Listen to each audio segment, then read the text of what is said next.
जय भवानी। आज हिंदवी स्वराज्य संस्थापक महाराष्ट्राचं आराध्य दैवत छत्रपती शिवाजी महाराजांच्या राज्याभिषेकाला 352 वर्ष पूर्ण झाली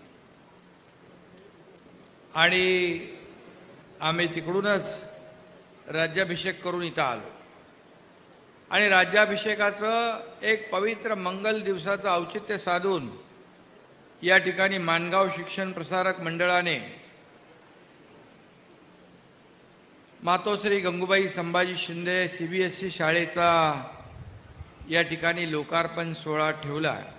झालं लोकार्पण आणि या प्रसंगी उपस्थित या कार्यक्रमाचे अध्यक्ष खासदार आणि राष्ट्रवादी काँग्रेसचे प्रदेशाध्यक्ष सुनील तटकरेजी, आमचे स्नेही मंत्री भरत शेठ गोगावले, दुसरे आमचे उद्योग मंत्री उदय सामंत, आमदार अनिकेत तटकरे, आमदार महेंद्र दळवी,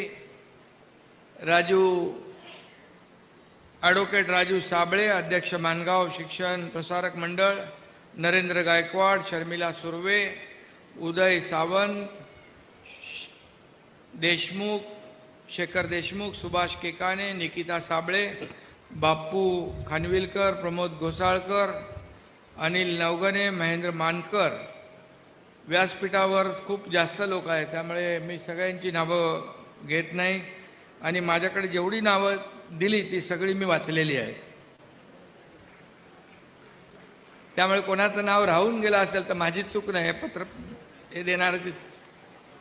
त्यामुळे व्यासपीठावरील सर्व सन्माननीय मान्यवर आणि या संस्थेचे सर्व पदाधिकारी, राजू साबळे यांच्या मातोश्री वंदना साबळे आणि त्यांच्या सौभाग्यवती नंदिनी साबळे, नंदिनी अशोक साबळे याही मंचावर उपस्थित आहेत आणि राजूच्या सौभाग्यवतींचं तर नाव मी मगाशी घेतलेलं आहे। खरं म्हणजे आजच्या या पवित्र दिवशी या CBSE शाळेचं लोकार्पण होतं आहे। खरं म्हणजे माणगाव सारख्या गावामध्ये CBSE इंग्रजी शाळेचा शुभारंभ होतो आहे आणि पहिल्यांदा ही CBSE शाळा सुरू होती आहे। आपल्या हातून एक शाळा सुरू होती आहे, इथं मुलं मुली शिकून मोठी होतील ही भावना प्रत्येकाच्या मनात आहे आणि भावना खूप समाधान देणारी आहे। खऱ्या अर्थाने या ठिकाणी शिक्षणाच्या आज या समाजाला शिक्षण किती महत्त्वाचं आहे हे आपल्या सगळ्यांना सांगण्याची आवश्यकता नाही। खरं म्हणजे राजू साबळे यांची खूप मेहनत आहे, त्याने शिक्षण संस्थेमध्ये शिक्षण क्षेत्रामध्ये अनेक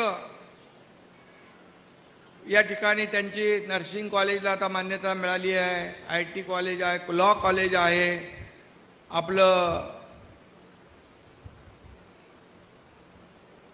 कॉमर्स सायन्स आर्ट कॉलेज आहे, इतरही त्यांच्या संस्था आहेत आणि आता या ठिकाणी त्यांनी CBSE बोर्डाची इंग्लिश मिडियमची शाळा सुरू केली। खरं म्हणजे इथल्या पालकांची मागणी होती, इथल्या पालकांची देखील अपेक्षा होती की CBSE शाळा सुरू व्हावी आणि माणगाव शिक्षण प्रसारक मंडळाने त्यांची मागणी पूर्ण केली। त्यामुळे एक प्रकारे आता या भागातल्या मुलांना चांगल्या दर्जाचं शिक्षणही मिळेल।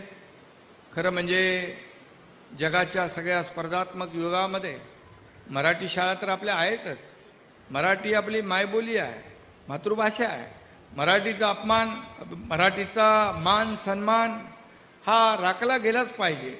मराठीचा अपमान कधीच होता कामा नये.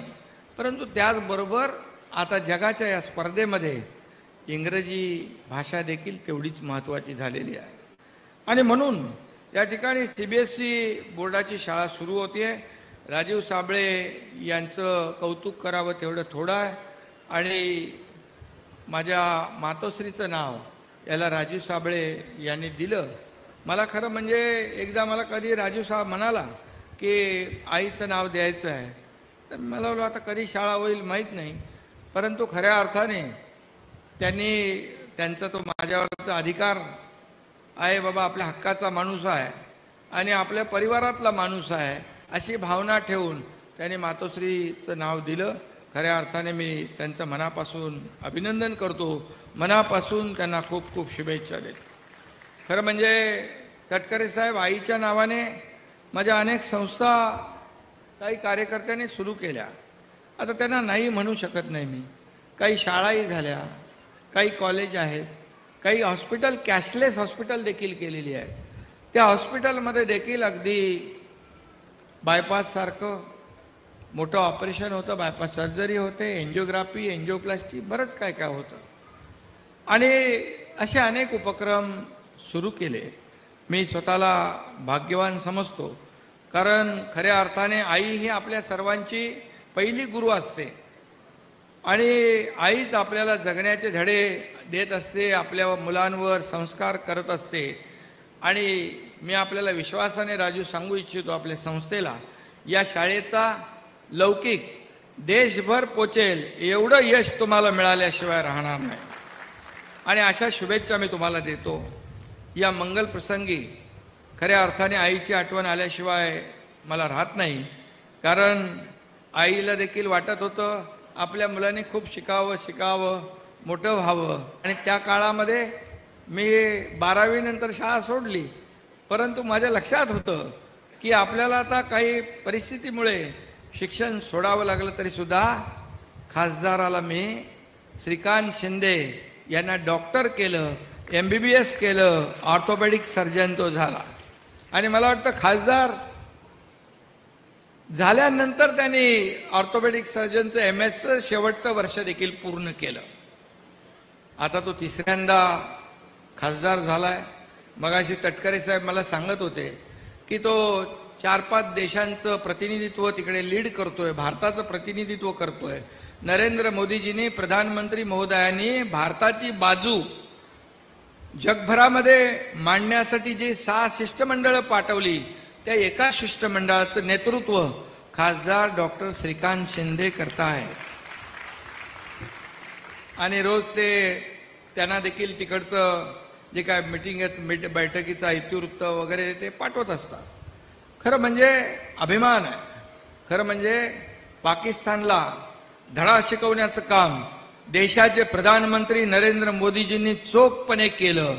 आपल्या लाडक्या बहिणींचं सिंदूर कुंकू पुसण्याचं पाप पाकिस्तानने केलं आणि ऑपरेशन सिंदूरच्या माध्यमातून देशाचे प्रधानमंत्री नरेंद्र मोदीजींनी पाकिस्तानला चोख उत्तरही दिलं, धडाही शिकवला. आणि पुन्हा आपल्या देशाकडे पाकडे वाकड्या नजरेने पाहणार नाहीत, हिम्मत करणार नाहीत, अशा प्रकारचं त्यांना सबक शिकवली. आणि त्याचबरोबर आपल्या देशाने काय भूमिका घेतली? आपल्या देशाने फक्त आणि फक्त आतंकवादी अड्डे उद्ध्वस्त केले, अतिरेक्यांचे.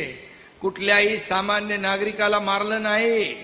त्यांनी तर सामान्य नागरिकांमध्ये मिसाईल टाकले, ड्रोन टाकले, परंतु आपल्या आर्मीने प्रिसाइज अटॅक केले आणि 9 आतंकवादी अड्डे उद्ध्वस्त केले. कितीतरी 100 पेक्षा जास्त खुंकार आतंकवादी मारून टाकले. आणि म्हणून प्रधानमंत्री महोदयांचं अभिनंदन करताना या लष्कराचं देखील अभिनंदन केलं पाहिजे. आणि या लष्कराच्या मागे अवघ्या देशाने उभं राहिलं पाहिजे. देश उभा राहिला. पहिल्यांदा एवढा मोठा धडा, एवढी मोठी सबक ईट का जवाब पत्थर से देण्याचं काम प्रधानमंत्री महोदयांनी केलं. याचा अभिमान आहे आपल्याला. आणि म्हणून मी आपल्याला एवढंच सांगतो, श्रीकांतला तर मी डॉक्टर केला, त्याच्या आईने, त्याच्या आईची मेहनत जास्ती आहे. पण तटकरे साहेब, मी 12वी मधून सोडल्यानंतर मी आमदार झालो तेव्हा BA केलं, ग्रॅज्युएशन केलं आणि MA फर्स्ट इयर टिळक विद्यापीठामधून तेही केलं आणि MA फायनल करायच्या वेळेस आपलं 2022ला एक मोठी परीक्षा दिली गुवाहाटीची. आणि त्यामुळे पण मी ते करणार.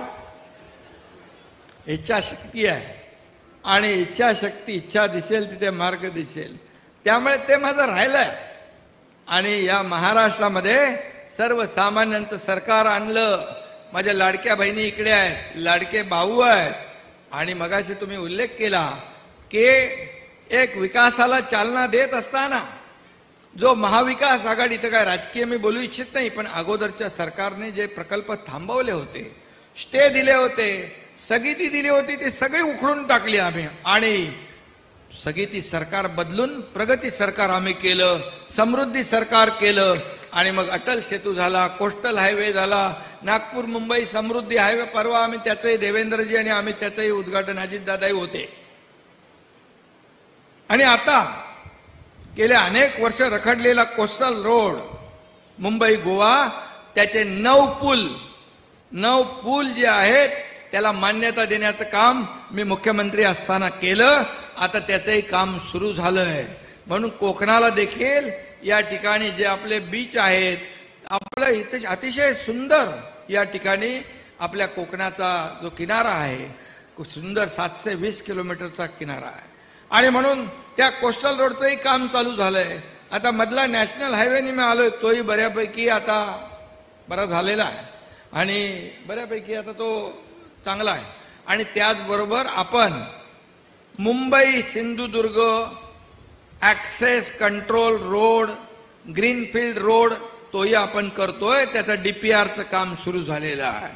म्हणजे नागपूर मुंबई सारखा, पुणे मुंबई सारखा ॲक्सेस कंट्रोल इथं आपण मुंबई सिंधुदुर्गात या कोकणामध्ये देखील करतोय. त्यामुळे कोकणाचा चेहरा मोहरा बदलेल. या ठिकाणी पर्यटनाला खूप संधी आहे. आणि म्हणून पर्यटन वाढीसाठी इथला माणूस मुंबई ठाण्यासारख्या शहरात नोकरीला कोकणातला जाता कामा नये, ही भूमिका आमच्या सरकारची आहे. आणि म्हणून आम्ही टीम म्हणून काम केलं. मी मुख्यमंत्री असताना, आताही देवेंद्रजी आहेत, आम्ही टीम म्हणून काम करतोय. ज्या वेगाने तुम्ही बघितलं 2.5 वर्षामध्ये जे निर्णय आम्ही घेतले, ते निर्णय बघूनच या महाराष्ट्रातल्या जनतेने लँडस्लाईड मॅन्डेट आम्हाला दिलं. अतिशय भूतो न भविष्यते अशा प्रकारचं विजय मिळवून दिला. त्यामुळे आमची जबाबदारी आणखी वाढली आहे. आणि कोकणातलं मगाशी यांनी सांगितलं, आपल्या राजू साबळे यांनी, ते माणगाव आणि तो रस्ता हायवे, त्याचं देखील बायपासचं काम कुठे अडकलंय, काय झालंय, तेही आपण करू. MSRDCचं जे काम आहे ते देखील आपण युद्ध पातळीवर पुढे नेऊ. आणि खऱ्या अर्थाने या ठिकाणी कोकणातला जो बॅकलॉग आहे, आपण एक कोकण विकास प्राधिकरण देखील आपण केलेलं आहे. त्या माध्यमातून देखील कोकणातून जे पावसाळ्यात पावसाचं पाणी वाहून जातं, ते देखील अडवून आपल्याला इथं छोटे छोटे मोठे बंधारे, चेक डॅम, जे जे काय करता येईल ते देखील आपल्याला, छोटी मोठी धरणं, जिथे जिथं ज्या ज्या प्रकारचे रिसोर्सेस आहे ते देखील आपल्याला करता येतील. इथं उद्योगमंत्री बसलेले आहेत. उद्योगमंत्री देखील या ठिकाणी कोकणाकडे, आपण, तुम्ही तर इकडचेच आहात, त्यामुळे या भागामध्ये जेवढे जास्त उद्योग आपल्याला आणता येतील, इथल्या लोकांच्या हाताला काम मिळेल, रोजगार मिळेल, अशा नवीन संस्था या ठिकाणी तयार होतील. आणि या इथल्या मुलांना चांगलं शिक्षण मिळेल. कारण या ठिकाणी राजू साबळे एक साधा माणूस दिसतो, पण हळूहळू हळूहळू सगळं बोलतो बरोबर, पण फार प्रेमळ आहे. मला राजू साबळे खूप आवडतो आणि म्हणून मी इकडे आलेलो आहे. आणि कधी कधी काही काही त्यांनी असं त्यांच्या तोंडून निघतं, तेही खरं होतं, ते मी तर काय सांगत नाही. कारण एक स्वच्छ मनाचा, समाजासाठी काहीतरी आपण देणं लागतो या भावनेने काम करणारा हा राजू साबळे आहे. आणि म्हणून आम्ही देखील सर्वसामान्यांचं सरकार आणलं, लाडकी बहीण योजना आणली. आता विरोधक म्हणतात लाडकी बहीण योजनेवर आरोप प्रत्यारोप बंद होणार वगैरे सांगतायत, पण तटकरे साहेब इथं दोन्ही आमचे मंत्री आहेत, अनिकेत आहे, लाडकी बहीण योजना कधीही बंद होणार नाही, कधीही बंद होणार नाही.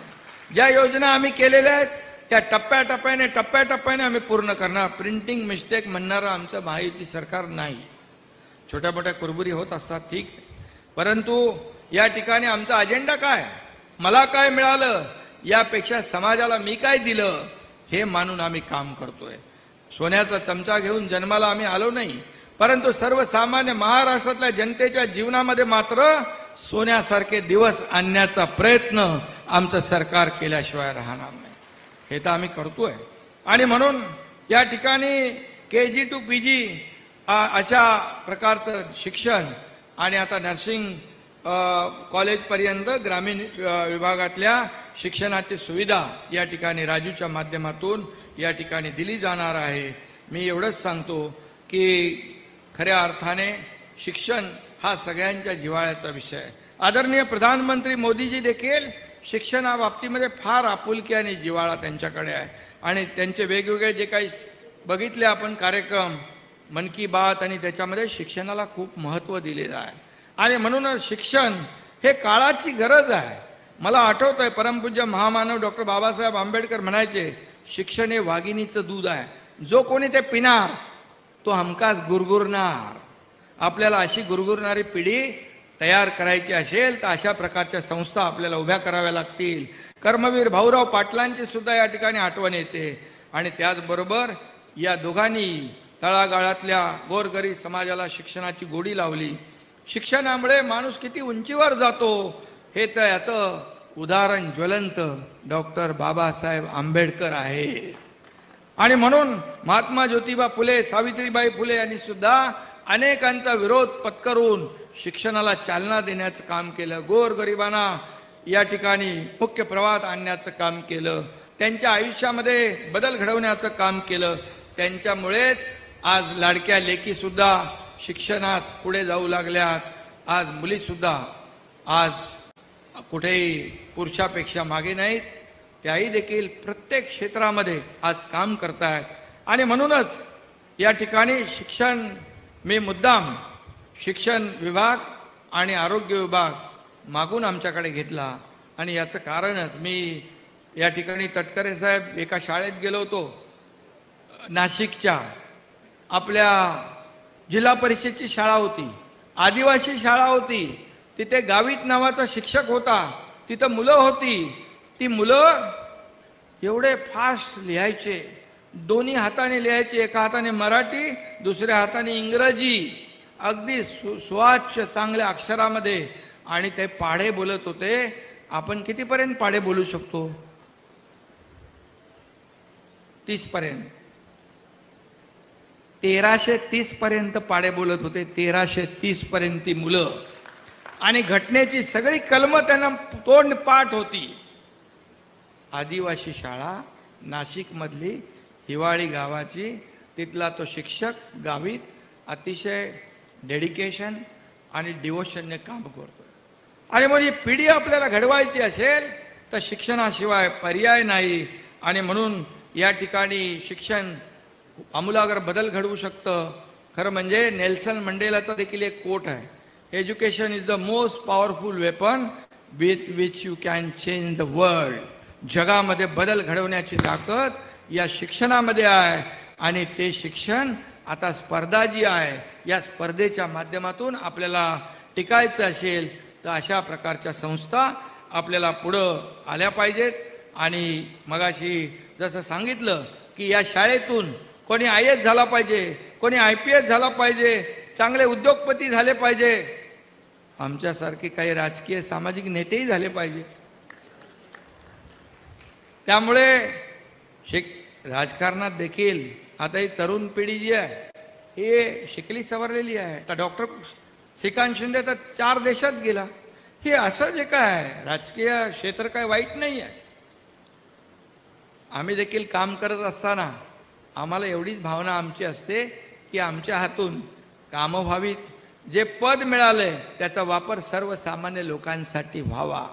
आपल्याकडे येणारा माणूस कोणी खाली हात जाता कामा नये, हीच भूमिका आपण घेतली. आणि म्हणून मी आपल्याला सांगतो, यामध्ये नेहमी बाळासाहेब देखील सांगायचे, आमचे आनंदिगे साहेब सांगायचे, यश आलं तर हुरळून जाऊ नका, अपयश आलं तर खचून जाऊ नका. आणि ही शिकवण कायम आपण मनामध्ये ठेवली पाहिजे. आणि पद तर येतात जातात, पदावर खाली होतात, पण पदावर आल्यावर त्या पदाचा उपयोग जनतेसाठी मी काय केला याचा हिशोब आपण मनाशी मांडला पाहिजे. आणि म्हणूनच मी जेव्हा मुख्यमंत्री होतो, सीएम होतो, तेव्हा मी अनेक वेळा उदाहरणं त्याची देतो. लोक म्हणायचं सीएम म्हणजे चीफ मिनिस्टरला भेटायचं. मी म्हणत सीएम म्हणजे कॉमन मॅन. आता देवेंद्रजी आमचे सीएम आहेत, मी डीसीएम आहे. आता मी म्हणतो डेडिकेटेड टू कॉमन मॅन. सर्वसामान्य माणसाचं नाळ जी आहे ही तुटता कामा नये. कारण आपण जमिनीवरचे कार्यकर्ते आहोत. जमिनीवरचे ग्राउंड